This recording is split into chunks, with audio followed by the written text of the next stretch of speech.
داعيا إلى الله بإذنه وسراجا منيرا والصلاة والسلام على النبي الحبيب المصطفى الذي أرسله بالحق والهدى وعلى آله وأصحابه أولي الصدق والصفاء أما بعد أعوذ بالله من الشيطان الرجيم بسم الله الرحمن الرحيم إن الصلاة كانت على المؤمنين كتابا موقوتا صدق الله العلي العظيم وصدق رسوله النبي الكريم انتہائی احترام و عقیدت کے ساتھ اپنے اور ساری کائنات کی مرکزی عقیدت آقا دو جہاں حضور احمد مصطفیٰ محمد مصطفیٰ ارواحنا فدا صلی اللہ تعالی علیہ وسلم کی بارگاہ میں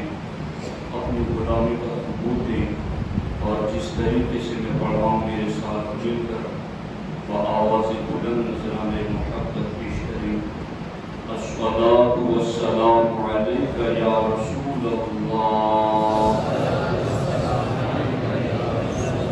الصلاة والسلام علیک یا حبیب اللہ الصلاة والسلام علیک یا نبی اللہ وعلى آلك وأصحابك يا نور الله صلى الله تعالى عليه وسلم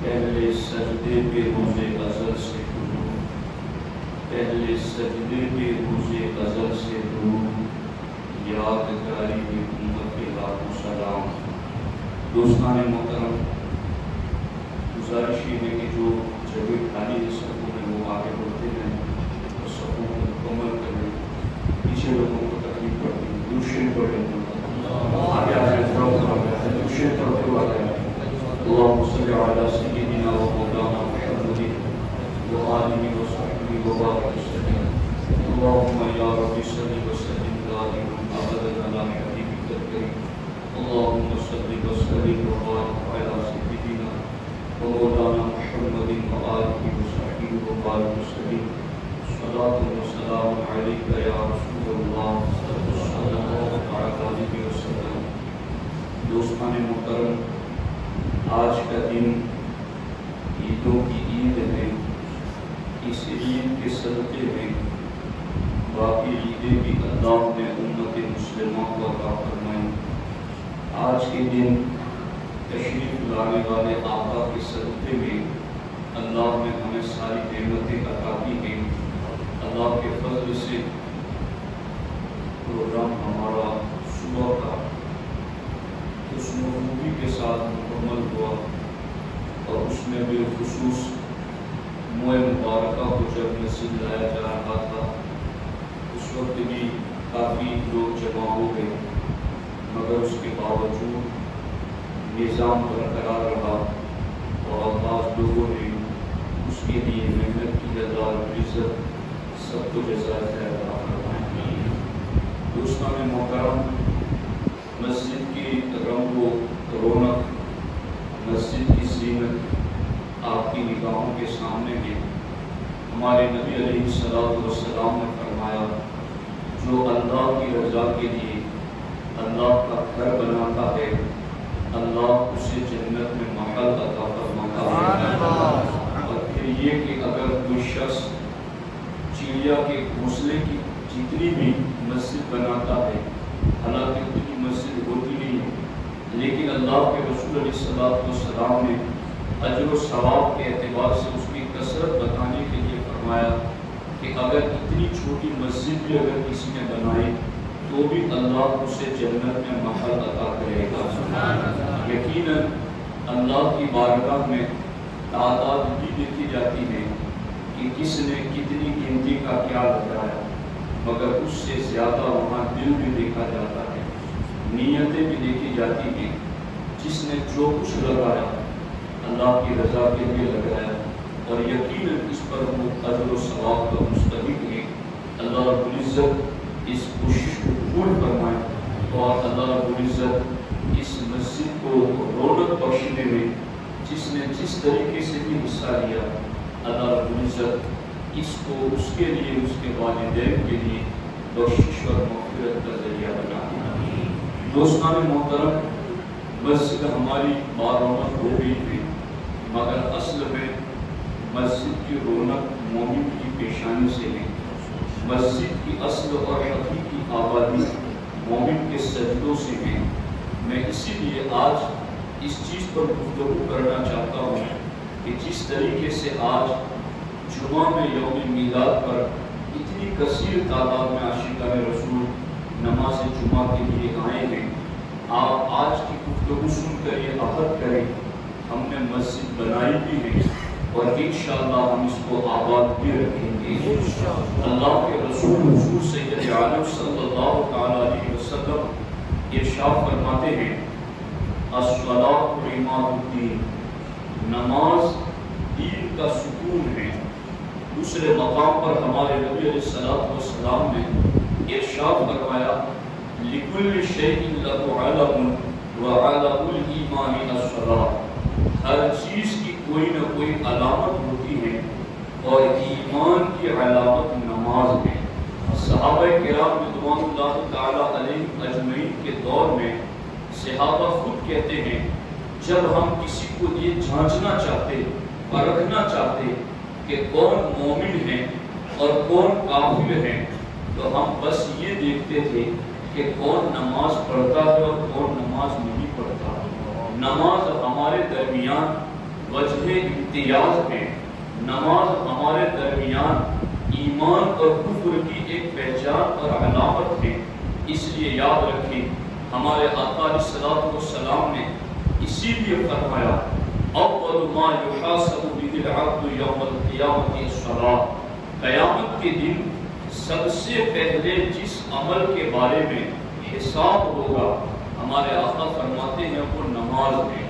اور اگر نماز والا مسئلہ اچھا رہا اور نماز والے مسئلے میں بندہ پاس ہو گیا، تو ہمارے آقا ارشاد فرماتے ہیں، فَإِن صَلُحَتْ صَلَحَ سَائِرُ عَمَلِهِ، اگر یہ مسئلے میں بندہ کامیاب ہو گیا تو اللہ باقی معاملات کو درگزر فرمائے گا اور اس کے لیے آسانی پیدا ہو جائے گی۔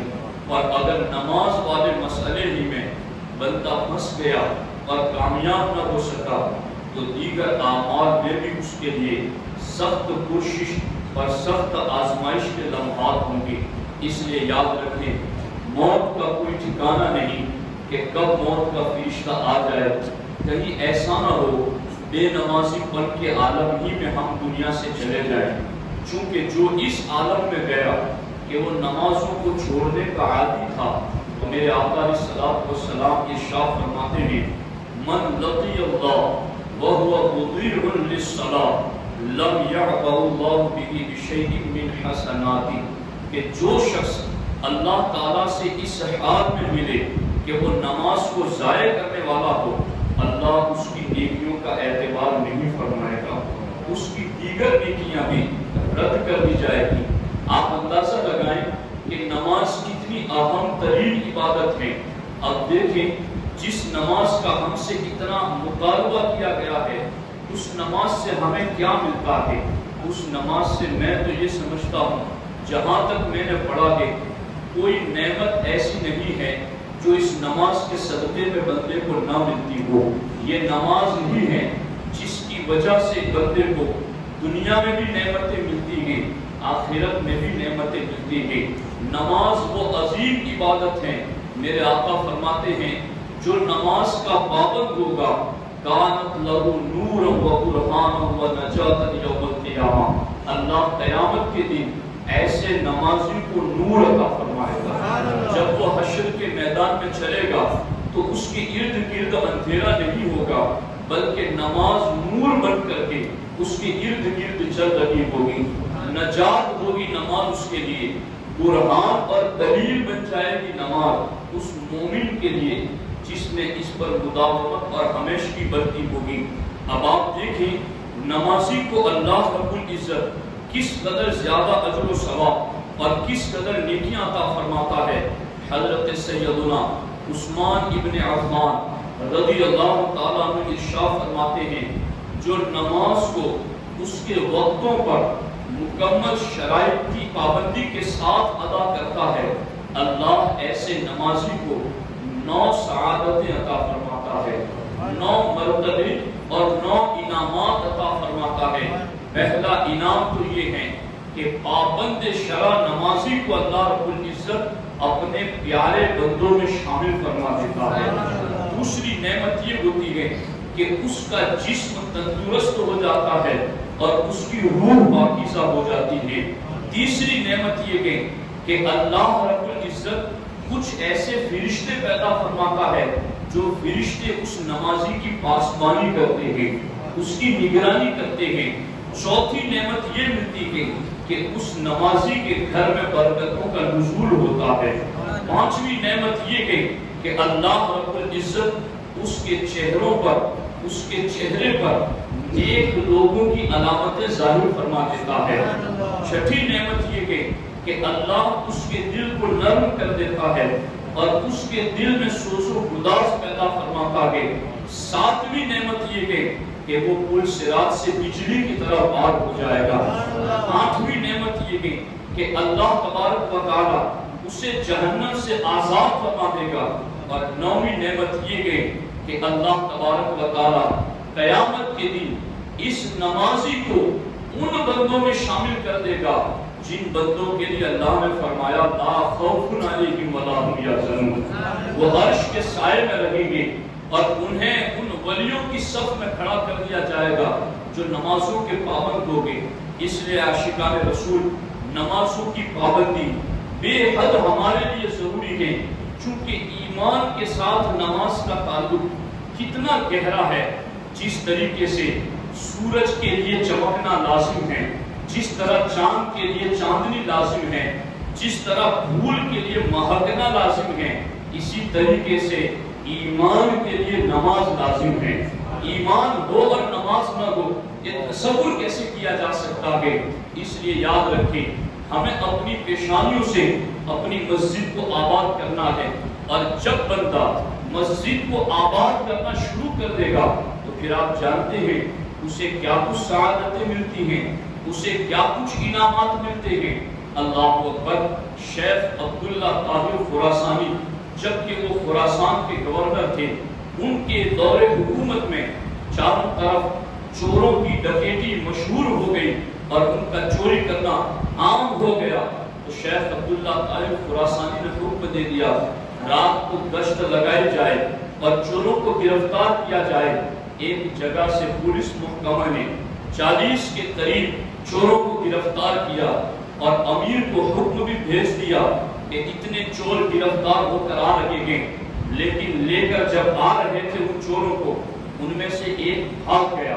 اب بادشاہ کو تو تعداد بتا دی گئی ہے کہ اتنی گنتی ہے ان کی، اب ان کو گنتی پوری کرنی تھی، کرے کیا؟ انہوں نے اس کا علاج اس طریقے سے کیا کہ ایک لوہار جو جا رہا تھا، جو چور نہیں تھا، مجرم نہیں تھا، گنہگار نہیں تھا، مگر اس پولیس محکمے نے اپنی تعداد پوری کرنے کے لیے امیر خراسان کے سامنے اپنی خفت اور ذلت مٹانے کے لیے اس لوہار کو بھی پکڑ کر چوروں کی صف میں شامل کر دیا اور پھر لے کر جیل میں لے گئے اور لے جا کر بند کر دیا۔ اب معاملہ یہ ہے جیسے ہی وہ جیل میں گئے تو باقی چور تو چور ہی تھے، وہ تو جرم کی وجہ سے گرفتار ہوئے تھے، مگر اس کو بلا جرم بے گناہ پکڑا گیا تھا اور یہ تھا نماز کا پابند۔ جب جیل میں گیا اس نے وضو کیا، مصلی بچھا دیا اور سجدے میں جا کر رب کی بارگاہ میں دعا شروع کر دی، الہ العالمین یہ خراسان کا بادشاہ نہیں جانتا کہ میں مجرم ہوں یا نہیں، لیکن تو احکم الحاکمین تو دلوں کے راز جانتا ہے، یا اللہ تو میرے لیے چھٹکارے کی سبیل پیدا فرما۔ ادھر اس کی دعائیں ہو رہی ہیں، ادھر شیخ عبداللہ طاہر خراسانی سو گئے۔ خواب میں کیا دیکھتے ہیں؟ آسمان سے 4 ہٹے کٹے کڑیل جوان زمین پر اترے اور اس کی خوابگاہ کے قریب بھی اترے اور چاروں طرف سے اس کی چارپائی کو پکڑ کر اچک کر الٹ دینا چاہا. اس کی آنکھ کھل گئی. وہ بھی پرہیزگار تھے. فوراً انہیں لگا کہ کچھ ہو رہا ہے. وضو کیا اور 2 رکعت نماز ادا کی اور پھر جیسے ہی نماز پڑھی پھر سو گئے. پھر وہی خواب. 3 مرتبہ اس طرح سے انہوں نے اٹھ کر نماز پڑھی. پھر وہی خواب آیا. انہوں نے جیلر کو بلایا اور کہا لگتا ہے جیل میں کوئی بے گناہ آ گیا ہے جس کی آنکھ لگ گئی ہے, جس کی بددعا مجھے سونے نہیں دیتی. جاؤ جا کر تحقیق کرو. کہا ہاں معاملہ یہ ہے کہ رات کو جب سے یہ چور آئے ہیں, باقی چور تو اپنے کاموں میں مصروف ہیں, مگر ایک بندہ ایسا ہے جب سے آیا ہے تب سے مصلی پر بیٹھا ہے اور اللہ کی بارگاہ میں یہ دعائیں کر رہا ہے. انہیں بلایا جائے.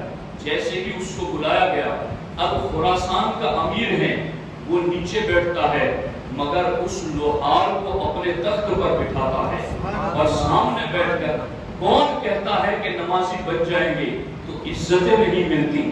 یہ تو دنیا میں بھی امتیازی شان عطا کرتے ہیں اور آخرت میں تو ان کو بڑا پروٹوکول ملے گا. وہاں تو ان کے لیے بڑے اعزازات اور انعامات ہیں. یہ خراسان کا امیر نیچے بیٹھا ہے اور اس لوہار کو اوپر بٹھایا اور پھر کہا میری 3 باتیں قبول کر لو. کیا ہے 3 باتیں؟ پہلی بات میری یہ ہے کہ تم مجھے معاف کر دو. دوسری بات یہ ہے میری حلال کمائی سے 1000 درہم بطور تحفہ قبول کر لو. اور تیسرا سوال میرا یہ ہے کہ آئندہ جب بھی تمہیں کوئی ضرورت پڑے بلا جھجک تم میرے پاس آ جانا. کہا خراسان کے امیر تمہاری پہلی بات مجھے منظور ہے, میں نے تمہیں معاف کر دیا کیونکہ میرا رب اسی میں راضی ہے. اور دوسری چیز تحفہ تم دے رہے ہو تو میں اسے قبول کرتا ہوں کہ یہ حضور کی سنت ہے, مگر تیسری چیز جو تم نے کہی ہے کہ جب بھی ضرورت پڑے میرے دروازے تمہارے لیے کھلے ہوئے ہیں, آ جانا. تو اے امیر یہ شرط تمہاری مجھے منظور نہیں ہے. کہ ایسا کیوں؟ کہا جو رب مجھ غریب کے لیے رات کے وقت جیسے امیر کو اٹھا دیتا ہے, اللہ اس رب کو چھوڑ کر اور کہاں جاؤں میں. جب بھی ضرورت پڑے گی اسی رب کا دروازہ کھٹکھٹاؤں گا, اسی رب کے در رحمت پر صدا لگاؤں گا, اسی رب کو آواز دوں گا اور اسی کی طرف متوجہ ہوں گا. تو آپ دیکھ رہے ہیں یہ نماز کی برکتیں ہیں. اور اسی طرح سے بنی اسرائیل کے دور میں ایک یہ بھی حکایت ذکر کی جاتی ہے کتابوں میں.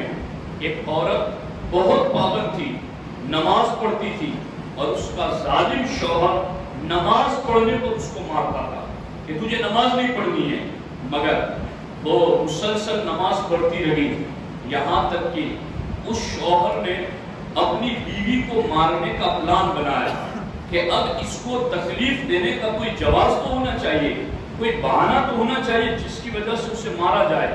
تو اس نے پلان کیا اور اس پلان کے تحت وہ سونے کے جواہرات خرید کر لایا, سونے کے زیورات خرید کر لایا اور وہ لا کر اپنی بیوی کو دے دی کہ اس کو سنبھال کر رکھو. بیوی نے جس جگہ رکھی اس نے دیکھ لیے. اب اس کا پلان یہ تھا, اس نے چند دنوں کے بعد ان زیورات کو وہاں سے اٹھایا اور لے جا کر سمندر میں پھینک دیا. اس کا پلان یہ تھا اب کچھ دنوں بعد اس سے زیورات کا مطالبہ کروں گا اور وہ نہیں دے گی تو اس پر میں اس کو ماروں گا. اب یہ اس طریقے کا اس نے کام تو کر دیا, مگر اللہ کی قدرت کا کرشمہ دیکھیں کہ نمازیوں کو اللہ کن دروازوں سے مدد پہنچا دیتا ہے. کہاں کہاں سے اللہ کی مدد پہنچ جاتی ہے. جو اللہ کو سر جھکاتے ہیں اللہ انہیں کیسے سر بلند فرما دیتا ہے. وہ اس نے زیورات لے جا کر سمندر میں ڈالے. ایک مچھلی نے ان زیورات کو نکل لیا. وہ مچھلی ایک مچھوارے کے جال میں گرفتار ہوئی, بازار میں بکنے کے لیے آئی. اسی عورت کا ظالم شوہر مچھلی خریدنے کے لیے گیا, اسی مچھلی کو خریدتا ہے, لے کر گھر آتا ہے اور بیوی سے دیتا ہے کہ اس کا سالن بناؤ, اور وہ یہ کہہ کر کے رخصت ہو گیا. اس عورت نے جب مچھلی کو چیرا تو اس میں سونے کے زیورات جیسے تھے ویسے ہی موجود تھے. اس نے فوراً نکالے اور نکال کر پھر محفوظ جگہ پر رکھ دی. اب جب وہ آیا کھانا کھایا اس کے بعد پوچھا وہ زیورات مجھے دکھاؤ, وہ زیورات تم نے کہاں رکھے ہیں؟ تو اس نے فوراً لا کر کے وہ زیورات اس کی ہتھیلی میں رکھ دی اب اس کو تو تعجب آ رہا ہے، تعجب، اس کو یقین نہیں آ رہا ہے کہ یہ وہی زیورات ہیں، مگر سارا چیک کیا تو وہی زیورات تھے، کوئی تبدیلی نہیں تھی۔ اس نے اس سے بھی نصیحت نہ پکڑی، بلکہ اس نے اپنی بیوی کی اس میں کوئی چال سمجھی، کوئی سازش سمجھی، اور پھر اپنی بیوی کو اٹھا کر کے جلتے ہوئے تنور میں ڈال دیا۔ اس عورت نے دعا کی، الہ العالمین، آج مجھ پر جو کچھ بھی تکلیفیں دی جا رہی ہیں اور جو کچھ حالات مجھ پر گزر رہے ہیں، یہ محض تیری بندگی کی وجہ سے ہیں۔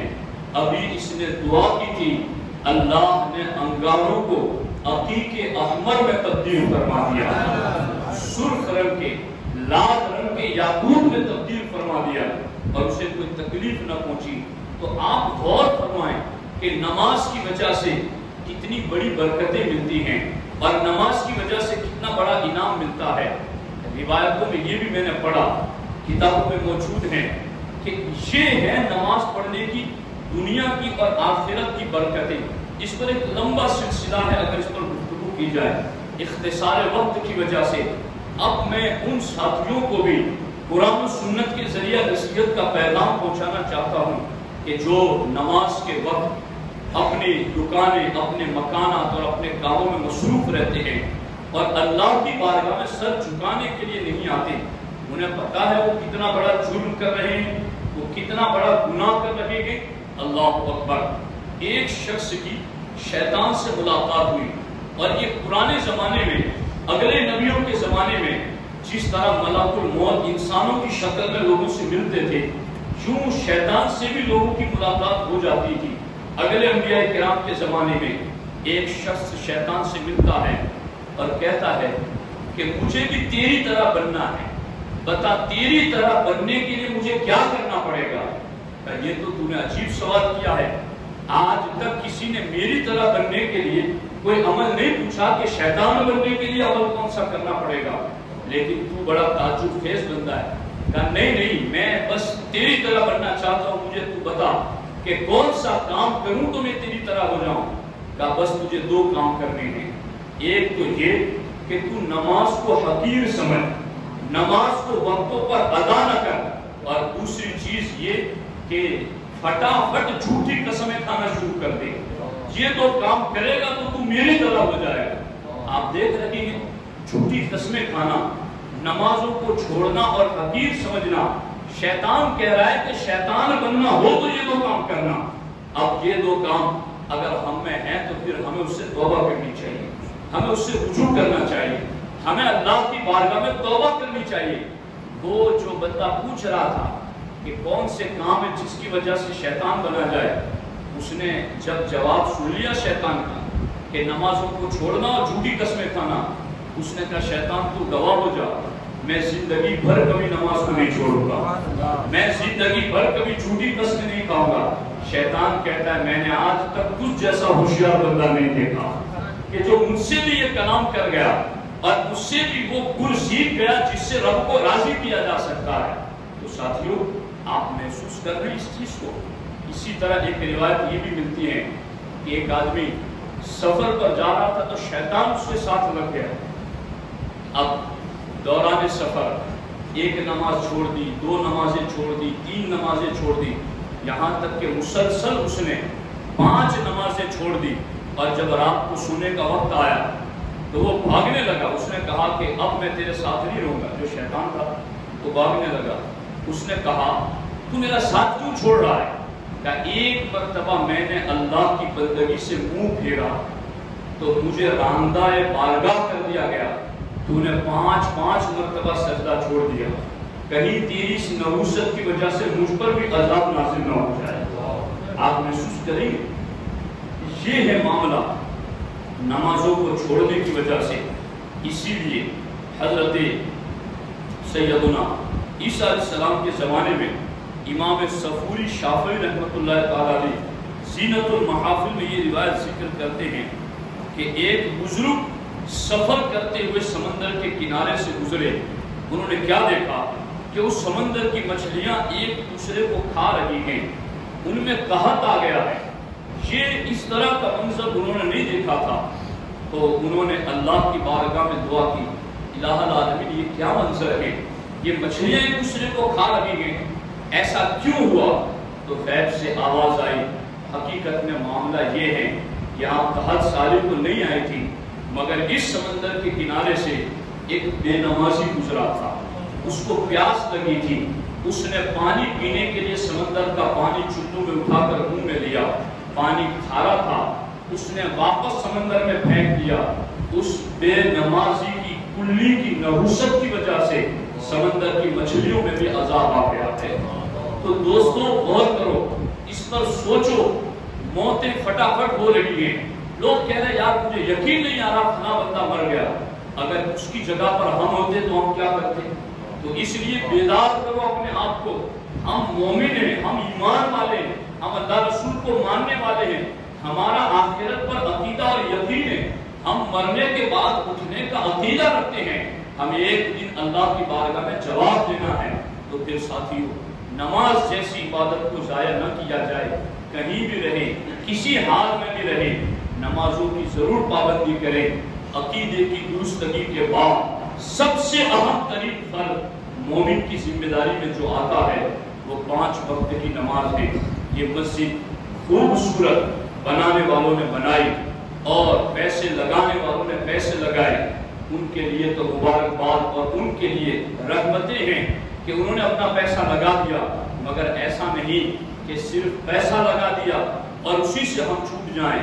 حقیقت میں پیسہ لگانا بھی ضروری ہے اور اس کے ساتھ ساتھ سجدوں سے مسجد کو آباد کرنا اس سے زیادہ ضروری ہے۔ اس لیے یاد رکھیں، مسجد کو آباد کریں، اذان کی صدا آپ کے کانوں تک پہنچے، لبیک کہتے ہوئے فوراً اپنے کاموں کو چھوڑ کر مسجد کی طرف آ جائیں، اللہ کو راضی کریں۔ اللہ رب العزت کی بارگاہ میں دعا ہے، رب ذوالجلال ہم سب کو 5 وقت بعد جماعت نماز پڑھنے کی توفیق عطا فرمائے۔ السلام علیکم ورحمۃ اللہ۔